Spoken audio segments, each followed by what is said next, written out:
Jangan lupa subscribe di YouTube channel Metro TV News dan juga nyalakan notifikasinya.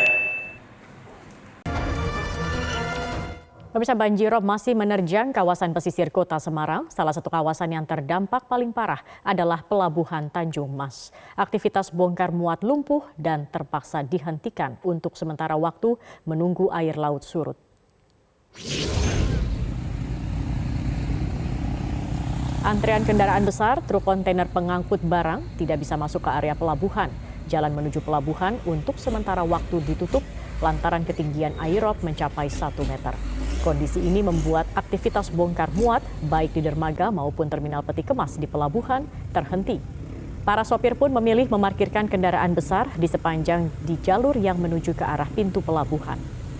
Jebolnya talut penahan air laut membuat dengan mudah masuk air di kawasan pelabuhan hingga mengalir ke permukiman penduduk yang berada di sekitar pelabuhan. Ya, lumpuh total dikarenakan listriknya dipadamkan, Pak, demi keamanan, Pak. Oh, mulai di sini mulai kapan, Pak? Dari semalam jam 9. Berarti belum bisa ya kalau bongkar ini ya? Belum. Ini masih nunggu konfirmasi dari LPKS.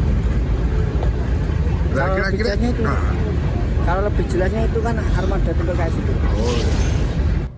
Selain di Kota Semarang, banjirop juga berdampak di sejumlah wilayah pesisir utara di Jawa Tengah seperti Demak, Pekalongan, dan Rembang.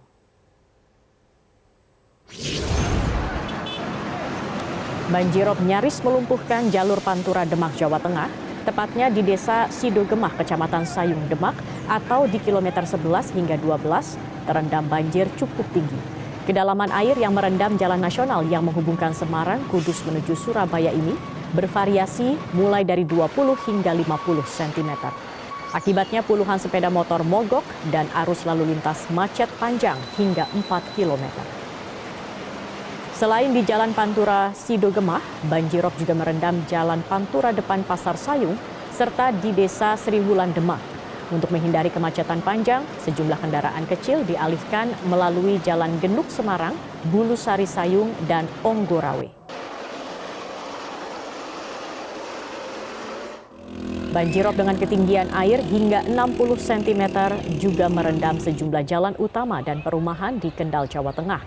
Sebanyak lebih dari 1.000 rumah warga di Desa Mororejo, Kecamatan Kaliwungu, serta di Kelurahan Karangsari dan Bandengan terendam banjirop. BPBD Kota Pekalongan dan tim gabungan bersama-sama menambal tanggul sementara Sungai Meduri yang jebol sepanjang 13 meter. Penambalan dikebut lantaran menjadi jalur luapan air yang masuk ke permukiman warga.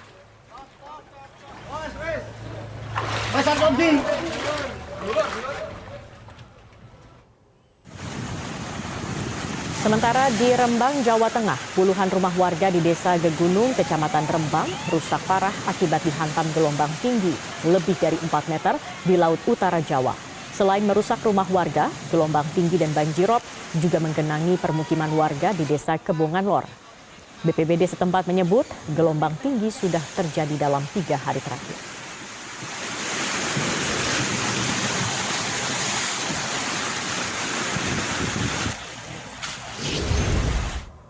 Pemirsa, banjirop yang terjadi di pesisir utara Jawa Tengah terjadi di luar perhitungan pemerintah. Lalu apa solusi dalam menanggapi permasalahan banjirop? Kami akan langsung membahasnya bersama Gubernur Jawa Tengah Ganjar Pranowo. Selamat sore Pak Ganjar. Pak Ganjar, tadi ada petikan begitu wawancara Anda yang mengatakan ini mengejutkan, datang secara tiba-tiba. Apakah sebelumnya tidak ada peringatan yang diberikan oleh BMKG, Pak?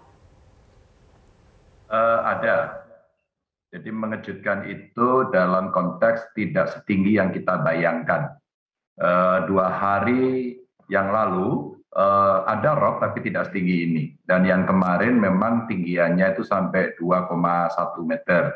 Dan itu cukup tinggi. Dengan cuaca yang seperti itu, maksud saya angin yang berembus cukup keras, maka limpasan-limpasan seperti yang ada dalam tayangan ini membuat situasinya memang menjadi lebih parah. Ditambah ada tanggul jebol yang ada di sekitar pelabuhan, tapi bukan di pelabuhannya sebenarnya, di wilayah sekitar pabrik ya, yang kemudian kalau kita lihat di gambar ini beberapa warga yang kemudian terkena dampak dari jebolnya pagar atau tanggul yang ada di sekitar pabrik itu.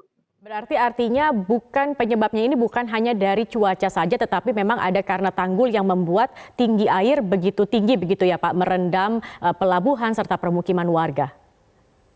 Ya, kami mendapatkan informasi sejak siang kemarin ketika masyarakat, terus kemudian dari BPBD, dari pelabuhan, dari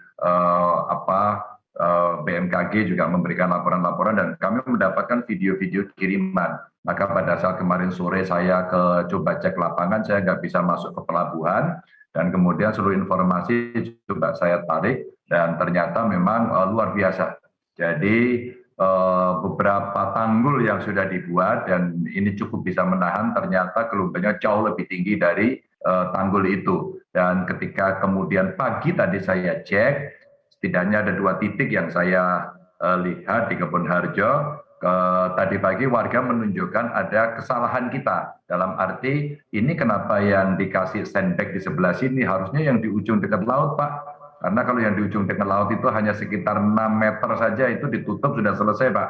Maka kami langsung ke sana, secara teknis itu memungkinkan, maka saya sampaikan sebelum jam 1 harus sudah selesai. Hanya butuh peralatan saja dan selesai. Tapi pada saat saya putar pakai kapal, ternyata tembok yang jebol kurang lebih 20 meter itu memang tidak memungkinkan dalam waktu 1 hari ini.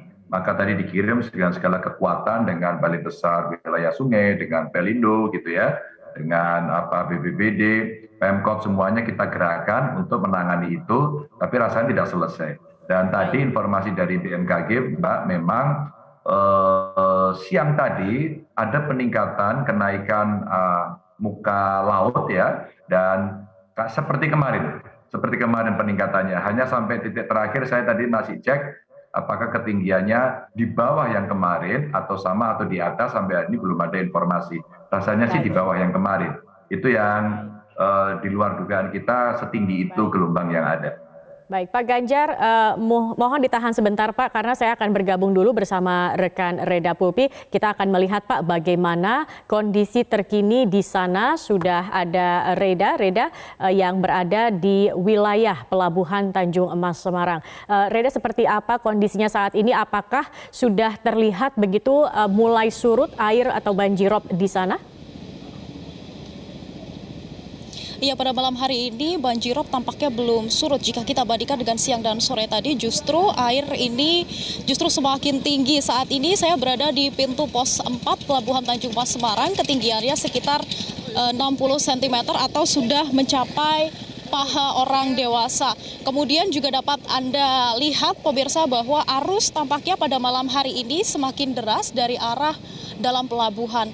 Listrik di sini sudah dipadamkan sejak kemarin dan ini tampaknya sedikit membuat tim evakuasi ini sedikit kesulitan. Anda lihat di layar kaca Anda saat ini adalah tim yang melakukan evakuasi. Memang sedari pagi evakuasi sudah dilakukan terutama bagi pekerja yang mana kendaraannya baik motor maupun mobil ini ditinggal di pabrik mereka masing-masing dikarenakan kemarin ketika banjirop ini datang, mereka tidak sempat untuk menyelamatkan kendaraan mereka karena mereka memilih untuk menyelamatkan diri sendiri. Seperti yang sudah disampaikan bahwa banjirop ini datang cukup tiba-tiba meskipun dari BMKG sudah memberikan peringatan bahwa pada tanggal 23 dan juga 24 ini merupakan prediksi tingginya gelombang.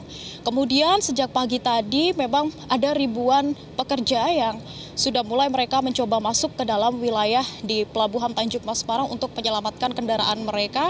Kemudian mereka tuntun keluar menuju arah gerbang keluar di Pelabuhan Tanjung Mas Semarang.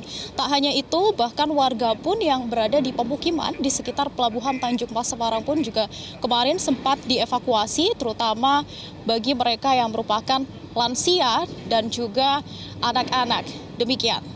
Baik, Reda Pulpit, terima kasih atas laporannya. Kita akan melanjutkan perbincangan bersama Gubernur Jawa Tengah, Ganjar Pranowo. Pak Ganjar, tadi kita sudah lihat kondisi terkini, banjir belum surut begitu Pak, masih sekitar 60 cm. Ini menggenangi kawasan pelabuhan di Semarang dan kawasan industri yang tentunya berdampak pada aktivitas ekonomi. Dan ini bisa menimbulkan kerugian yang signifikan, Pak Ganjar. Apa kemudian upaya pemerintah, Pak, agar membuat kawasan ini bisa berjalan, Pak? Yang jelas harus menutup tanggul yang bocor dulu. Yang kedua, pompanya dihidupkan. Dan sementara ini kami komunikasi dengan GM Pelindo, tadi beberapa skenario disiapkan agar beberapa kapal bongkarnya di Tanjung Perak kalau tidak bisa selesai dalam waktu cepat, dan itu yang disiapkan. Dan kegiatan beberapa kapal tadi masih berjalan tapi tidak optimal. Maka beberapa akhirnya harus delay. Dan betul pasti ini akan ada kerugian tinggi. Maka kami lagi mengumpulkan data, sampai ini belum masuk semuanya, berapa industri yang tutup, berapa sekolah yang tutup, berapa truk keluar masuk, harus mengirim dan membongkar dan sebagainya. Dan sementara tadi dari GM, kalau boleh sedikit saya ceritakan ya Mbak, kalau dari Pelindo sampai dengan sore hari ini tadi menyampaikan kepada saya, jadi ada beberapa kapal yang hari ini memang tidak bisa melakukan kegiatan. Kurang lebih ada 500 peti kemas yang terdampak akibat rob yang menerjang pelabuhan di Tanjung Mas.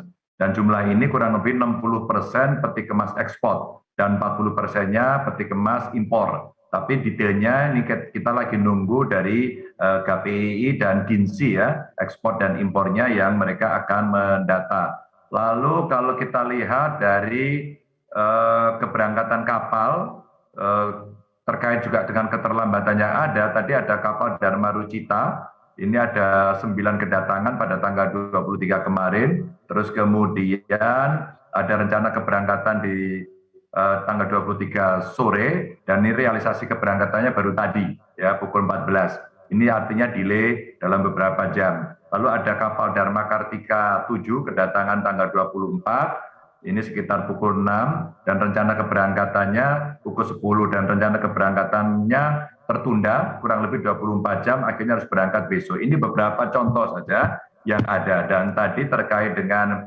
beberapa ramalan ya, ramalan ini dari BMKG, kebetulan kami cukup aktif dengan Pak Sukasno ini, memberikan informasi bagus. Jadi ada ramalan dari prediksi Pushidrosal, itu kalau kita melihat ramalannya itu gapnya tinggi sekali. Gapnya tinggi sekali, umpama per jam 3 sore tadi ramalannya ketinggiannya 110, amatan manualnya 190. 1 jam berikutnya sekitar pukul 16 itu ramalannya kira-kira 110 juga, ternyata tetap flat di angka 190. Selanjutnya data terakhir belum kita tahu. Apa artinya? Memang posisinya dari ramalan yang diberikan dengan kondisi realnya ada gap, dan itu yang hari ini mesti ditangani. Baik, artinya yang akan Anda lakukan pertama adalah perbaikan tanggul. Nah, ini akan kapan dimulai dan bagaimana rencananya Pak untuk merealisasi perbaikan tanggul? Ini kan juga cukup luas begitu ya Pak ya? Ya betul, tadi dengan BPWS kita udah keliling, saya minta dari BPWS untuk melakukan patroli, tentu saja dari Dinas Sumber Daya Air kami akan membantu, pemerintah kota membantu, pemerintah kabupaten membantu. Yang kita temukan tadi yang bisa kita selesaikan kurang lebih dalam 2 jam adalah satu tempat yang tadi dengan bantuan sandbag gitu ya, dan ternyata salah tempat itu tadi. Maka begitu kita undurkan ke menjorok ke laut dan kemudian ada 6 meter, bisa kita selesaikan 2 jam. Yang tanggul jebol, temboknya itu sekarang lagi dikerjakan, beberapa teman-teman dari TNI Polri, BPBD, masyarakat sekarang sedang berikhtiar itu. Sampai dengan sore tadi saya cek apakah yang tembok itu bisa selesai malam ini, jawabannya tidak, belum bisa. Artinya kalau tadi disampaikan oleh reporter dari Metro TV di lapangan, rasanya ini masih ada peningkatan. Sampai dengan kemarin persis jam 6 segini masih tinggi. Tapi ya, tadi pagi saya cek lapangan, ketemu dengan warga, kira-kira jam 9 diperkirakan akan turun gitu. Dan juga potensi banjir ini diperkirakan oleh BMKG akan terjadi hingga 25 Mei atau besok. Ini antisipasinya seperti apa, Pak? Karena juga informasinya ada 8.000 kepala keluarga yang terdampak dari banjirop ini. Penanganan terhadap warga yang terdampak sendiri sudah sejauh mana, Pak? Kalau warga terdampak, Mbak, di sekitar itu sebenarnya mereka sudah terbiasa mengikuti kondisi lingkungannya. Mereka sudah punya cara bagaimana harmoni hidup dengan kondisi itu. Tapi pemerintah tentu tidak tinggal diam karena sejak kemarin Pak Wali Kota Semarang langsung membuat posko, beliau turun ke jalan untuk ke lapangan, melihat, ngecek, lalu ada Bupati Demak, langsung saya telepon juga untuk siaga karena ini berbatasan. Wali Kota Pekalongan juga menyiapkan diri. Baru saja saya dari Batang, PJ Bupati Batang juga menyampaikan kepada saya, Pak, kita ada yang kita bantu tapi mereka tidak meninggalkan rumah karena relatif masih terkendali. Yang di Pati juga Pak Bupatinya sudah menyiapkan bantuan, jadi ada posko-posko kesehatan, lalu kemudian ada dapur umum. Di dapur umumnya banyak yang bergerak, baik dari masyarakat, dari pramuka, ya, dari pemerintah daerah, semua bergerak. Untuk kita bantu dulu lah soal itu. Ya. Nah, kalau kemudian tadi ramalannya sampai besok, saya minta semua siaga, selamatkan orang dulu, dan kemudian kalau perlu bantuan yang sifatnya dukungan logistik, kami sudah menyiapkan soal itu. Maka tinggal teknisnya saja sekarang dari Balai Besar Wilayah Sungai yang saya minta untuk memimpin di lapangan dan kami memberikan dukungan itu. Termasuk saya minta seluruh pompa harus ditungguin dan saya minta laporannya terus-menerus begitu. Baik, terima kasih Pak Ganjar Pranowo, Gubernur Jawa Tengah sudah bergabung bersama kami di Prime Time News. Terima kasih Pak Ganjar.